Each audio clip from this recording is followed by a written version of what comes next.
Bismillahirrahmanirrahim. Alhamdulillah wassalatu wassalamu ala Rasulillah wa ala alihi wa sahbihi wa mawalah. Saudara-saudaraku sekalian, alhamdulillah pada kesempatan kali ini kita akan mengaji tajwid, yaitu hukum idgham. Baik, kita masuk dalam pelajaran idgham. Idgham ini adalah termasuk salah satu daripada hukum bacaan nun mati atau tanwin. Sebagaimana yang telah kita ketahui, ada 4 hukum bacaan nun mati atau tanwin, yaitu izhar, idgham, iqlab dan ikhfa. Pada kesempatan kali ini kita telah sampai kepada pembahasan idgham. Kita perhatikan idgham yaitu masuk. Maksudnya adalah bunyi nun mati atau tanwin masuk ke dalam huruf-huruf idgham. Itu yang dinamakan dengan idgham. Kita perhatikan di sini ada 2 pembagian idgham. Sebelah kanan dan sebelah kiri. Sebelah kanan ditulis idgham bila gunnah. Itu hurufnya 2, lam dan ra. Yang satu lagi yaitu idgham bi gunnah. Hurufnya ada 4, yaitu nun, mim, waw dan ya. Apa perbedaannya? Perbedaan idgham bila gunnah dengan idgham bil gunnah, kita perhatikan di bawahnya, dengan tak dengung. Maksudnya idgham bila gunnah itu dibaca dengan tidak berdengung. Sedangkan idgham bil gunnah itu dibaca dengan dengung. Dengan dengung selama 2 harakat. Itulah perbedaan antara idgham bila gunnah dengan idgham bil gunnah. Atau sebaliknya, di tempat lain lebih duluan disebut bil gunnah, kemudian baru disebut bila gunnah. Jadi idgham ini dibagi kepada 2, yaitu idgham bil gunnah dan idgham bila gunnah. Idgham bil gunnah yaitu dibaca dengan dengung, idgham bila gunnah dibaca dengan tidak berdengung. Terlihat daripada namanya bi gunnah. Bi artinya dengan, gunnah artinya dengung. Bi gunnah dengan dengung. Sangat mudah untuk diingat. Kalau bila gunnah, bi artinya dengan, la artinya tidak, gunnah artinya dengung. Dengan tidak dengung. Bila gunnah. Maksudnya apabila ada nun mati ataupun tanwin bertemu dengan huruf idgham bila gunnah, yaitu lam dan ra, maka dibaca tidak berdengung. Sedangkan apabila ada nun mati ataupun tanwin bertemu dengan huruf idgham bil gunnah, yaitu nun, mim, waw dan ya, maka dibaca berdengung. Akan tetapi sama-sama idgham, yaitu masuk. Yaitu masuknya nun mati ataupun tanwin ke dalam huruf idgham, baik lam ra maupun nun mim waw ya. Perbedaannya hanya kalau idgham bila gunnah tidak berdengung, dan idgham bil gunnah itu dibaca berdengung selama 2 harakat. Baik, kita perhatikan contoh di bawah. Yang pertama adalah contoh idgham bila gunnah, contoh lam dan ra, yaitu ketika ada nun mati atau tanwin bertemu dengan huruf lam, atau nun mati atau tanwin bertemu dengan huruf ra. Bagaimana cara membacanya? Baik, kita perhatikan contoh berikut ini. Contoh yang huruf lam. Kita perhatikan, kita baca hudal lil muttaqin min ladunka. Baik, kita perhatikan di sini ada tanwin bertemu dengan huruf lam. Maka di sini terjadi hukum idgham. Idgham bila gunnah. Bunyi tanwin masuk ke dalam huruf lam. Di sini ditulis tasydid sebenarnya ini tasydid tambahan, bukan tasydid asli. Tasydid ingin memberitahukan kepada kita bahwa di sini ada hukum bacaan idgham. Baik, kita baca hudal lil muttaqin. Tidak dibaca hudan, akan tetapi dibaca hudal. Bunyi tanwin masuk ke dalam huruf lam, disertai dengan tidak disertai dengan dengung. Hudal lil muttaqin. Jadi bacaannya hanya ditekan saja tetapi tidak ditahan. Tidak dibaca hudal lil, tidak. Akan tetapi ditekan saja tanpa ditahan.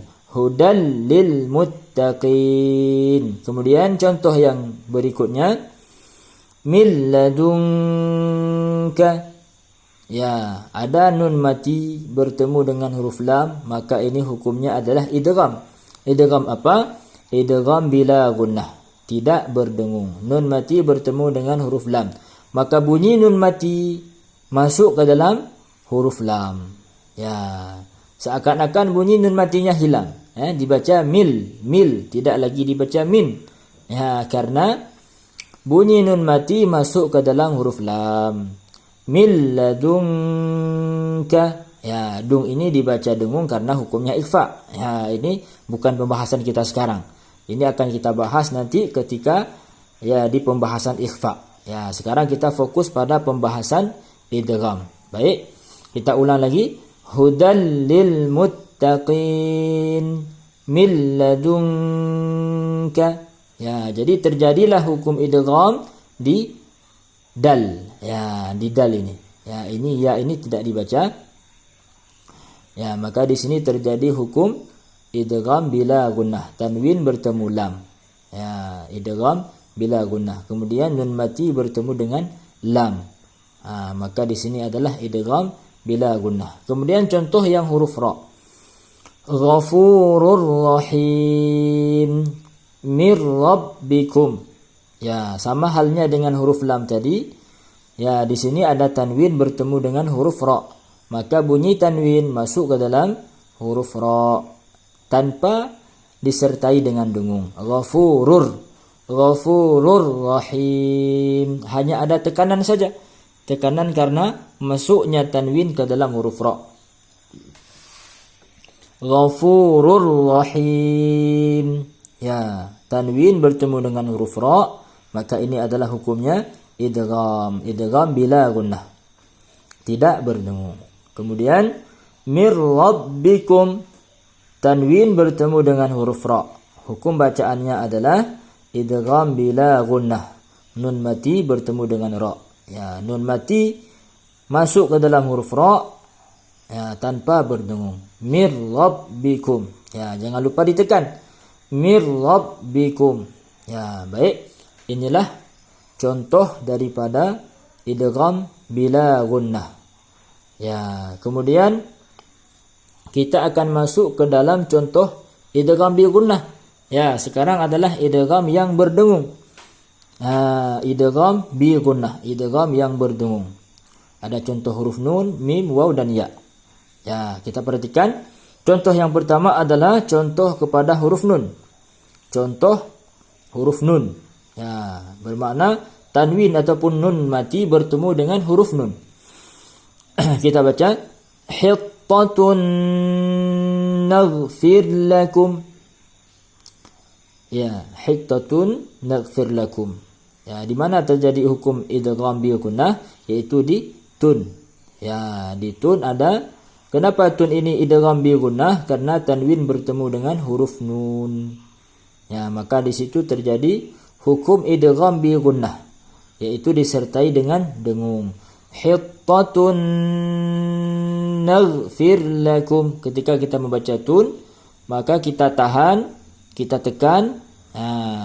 Kita tekan dan kita tahan bacaan kita selama 2 harokat untuk membunyikan dengung. Hittatun naghfir lakum. Tidak dibaca hittatun naghfir lakum. Ya, tidak hittatun naghfir. Itu baru ada tekanan, belum ada tahan. Ya, maka belum terjadi dengung. Maka harus ditekan dan ditahan. Ya, baru sempurna bunyi dengungnya. Hittatun naghfir lakum. Ya, tanwin bertemu dengan nun, hukumnya idgham bi gunnah. Bunyi tanwin masuk ke dalam nun disertai dengan dengung selama 2 harokat. Kemudian contoh berikutnya adalah kita baca lan nasbira. Ada nun mati bertemu dengan nun. Ya, ini tasdidnya bukan tasdid asli. Ya, ini tasdid bahwa ini pemberitahuan bahwa di sini ada hukum idgham supaya kita tidak salah dalam membaca. Ya, maka bagaimana cara membaca di sini? Yaitu kita tekan dan kita tahan suara selama 2 harakat. Lan nasbira. Kenapa didengungkan? Karena ini adalah hukumnya idgham bi gunnah. Nun mati bertemu dengan huruf nun. Nun adalah salah satu daripada huruf idgham bi gunnah. Baik, kita ulang. Hittatun naghfir lakum. Lan nasbira. Ya, ditahan agak lama sedikit. Ya, di sini dikatakan selama 2 harakat. Kemudian contoh huruf mim, yaitu nun mati ataupun tanwin bertemu dengan huruf mim. Kita baca contohnya. Bi kalimatin minhu. Ya, kita perhatikan di mana terjadi hukum idgham bi gunnahnya. Terjadi hukum idgham bi gunnah yaitu di tim. Ya, kita perhatikan di sini ada tanwin. Tanwin bertemu dengan huruf mim, maka di sini hukum bacaannya adalah idgham bi gunnah. Tanwin dimasukkan ke dalam huruf mim disertai dengung 2 harakat. Bi kalimatin minhu, ya, ditahan selama 2 harakat ketika kita membaca tim. Bi kalimatin minhu, ya, tidak boleh langsung dilepas ketika membaca tim, tidak boleh. Bi kalimatin minhu, tidak boleh. Ya, karena kalau seperti itu belum ada bunyi dengungnya. Ya, kalau belum ada bunyi dengungnya, idghamnya sudah tapi gunnahnya belum, ya. Ya, maka di sini kita perhatikan, kita tahan suara kita di ketika membaca tim selama 2 harakat. Bi kalimatin minhu. Ya, di minhu ini tidak dengung, ya. Ini pembahasan nanti. Ya, ini pembahasan izhar. Kemudian contoh yang berikutnya masih contoh yang huruf mim, yaitu wa man ma'ahu. Ya, nun mati bertemu dengan mim. Ya, maka bunyi nun mati masuk ke dalam huruf mim disertai dengung 2 harakat. Tidak lagi dibaca waman, ya. Tidak lagi dibaca waman, ya, tapi dibaca wamam. Bunyi nun mati terus masuk ke dalam huruf mim, seakan-akan huruf nunnya hilang. Wamam ma'ahu. Ya, wamam hukum bacaannya adalah idgham bi gunnah. Kenapa idgham bi gunnah? Karena nun mati bertemu dengan huruf mim. Kemudian kita masuk ke dalam contoh huruf waw. Kita baca contohnya. Fahishatan wa maqta. Fahishatan wa maqta. Ya, di mana hukum idgham bi gunnahnya? Ada di tau. Tau. Kenapa tau idgham bi gunnah? Karena tau ini ada tanwin bertemu dengan huruf waw. Waw adalah salah satu huruf idgham bi gunnah. Maka bacaannya di sini adalah idgham bi gunnah. Tanwin masuk ke dalam huruf waw. Bunyi tanwin masuk ke dalam huruf waw. Tidak lagi dibaca fahishatan, ya, tidak dibaca fahishatan wa maqta, tidak, tapi dibaca fahishatan, dengung 2 harakat. Nah, hukum bacaannya idgham bi gunnah. Kemudian contoh yang berikutnya, wa min waraihi. Ya, di mana hukum idgham bi gunnahnya? Terdapat di miu. Nah, nun mati bertemu dengan huruf waw. Nah, maka bunyi nun matinya masuk ke dalam huruf waw. Tidak lagi dibaca wamin. Wamin wara, tidak. Ya, tapi bacaannya adalah idgham wa miu. Dan ini idgham bi gunnah. Dengung apa? Idgham yang disertai dengan bunyi dengung. Ditahan suara kita 2 harakat ketika membaca miu. Bagaimana? Wa min waraihi. Ya, seperti itu cara membacanya. Kemudian masuk contoh yang terakhir, yaitu contoh huruf ya. Kita baca contohnya. Binaba'in yaqin. Terjadi hukum idgham bi gunnahnya adalah di i. Ya, ketika kita membaca i. Kenapa? Karena tanwin. I itu bertanwin. masuk berjumpa dengan huruf ya. Maka bunyi tanwin masuk ke dalam ya. Tidak lagi dibaca binaba'in, tetapi dibaca binaba'in. Ya, ketika kita baca i itu, maka kita dengungkan suara kita 2 harakat. Binaba'in yaqin. Ya. Seperti itu cara membacanya. Kemudian yang terakhir, wa man ya'mal. Ya. Wa may, may ini hukum bacaannya adalah idgham bi gunnah. Nun bertemu dengan ya, nun mati bertemu dengan huruf ya. Maka dibaca idgham wa may, tidak dibaca waman. Ya, karena hukumnya adalah idgham bi gunnah. Dibaca wa may dan disertai dengan dengung. Wa may ya'mal. Ya, baik. Seperti itulah cara membaca idgham bi gunnah. Kemudian ada tambahan sedikit di bawah, kita baca khusus waw dan ya, idghamnya dinamakan pula idgham naqis atau ghairu kamil. Maksudnya tidak sempurna atau kurang. Ya, yaitu contoh tadi fahishatan. Ya, itu adalah idgham yang tidak sempurna. Tapi tetap idgham, tetap kita baca dengung 2 harakat. Binabai. Ya, maka kita perhatikan. Ya, banyak kalau terjadi kalau kita tidak memperhatikan ketika membaca Al-Quran, ketika idgham bi gunnah dengan huruf waw dan huruf ya itu, maka banyak di antara kita tidak mendengungkan karena tidak memperhatikan ataupun lupa ataupun tersilap. Maka kita perhatikan, insyaallah. Inilah pelajaran kita hari ini, yaitu yaitu idgham, hukum bacaan idgham. Idgham bila gunnah, yaitu lam dan ra, dan idgham bi gunnah nun mim waw ya. Maksudnya apabila ada nun mati atau tanwin bertemu dengan huruf lam atau huruf ra, hukumnya idgham, tapi idghamnya adalah bila gunnah, tidak ada dengung. Tekan saja, tidak berdengung. Apabila bertemu dengan huruf nun mim waw dan ya, apabila nun mati ataupun tanwin bertemu dengan huruf 4 ini, yaitu nun mim waw dan ya, maka hukum bacaannya adalah idgham bi gunnah. Kita masukkan bunyi nunnya atau bunyi tanwinnya ke dalam huruf idghamnya dan disertai dengung 2 harakat. Maka untuk lebih jelas lagi, lebih memahami lagi cara membacanya, kita akan ulang lagi cara membaca dari idgham bila gunnah dan idgham bi gunnah. Baik, kita ulangi sekali lagi. Sekarang kita baca contoh idgham bila gunnah dan lam dan ra. Baik, kita baca hudal lil muttaqin. Ya, ditekan ya.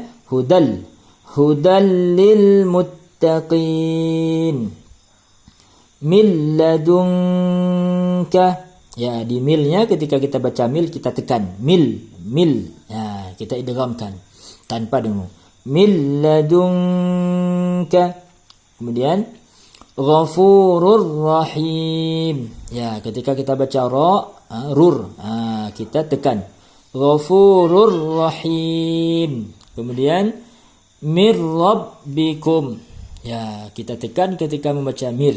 Ya, disinilah idgham bila gunnahnya. Kemudian idgham bi gunnah, kita baca lagi hittatun naghfir lakum lan nasbira bikalimatin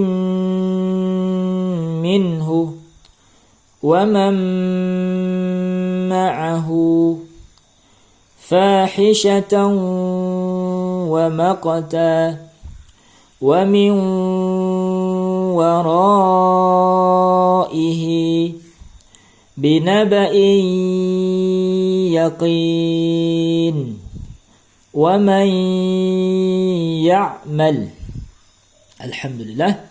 Ya, inilah dia contoh daripada idgham. Ya, inilah hukum bacaan idgham bila gunnah dan idgham bi gunnah. Semoga dengan kajian kali ini kita bisa memahami iaitu yang namanya idgham, baik bi gunnah maupun bila gunnah. Maka semoga nanti ketika kita baca Al-Quran, kita mendapati huruf nun mati ataupun tanwin bertemu dengan huruf-huruf tersebut, maka kita akan langsung mengetahui apa hukum bacaannya dan bagaimana cara membacanya. Semoga kajian kita ini bermanfaat, dapat kita amalkan dan kita sampaikan kepada saudara-saudara kita. Wallahu a'lam bissawab. Subhanallah wa bihamdihi, subhanakallahumma wa bihamdika, asyhadu an la ilaha illa anta, astaghfiruka wa atubu ilaik.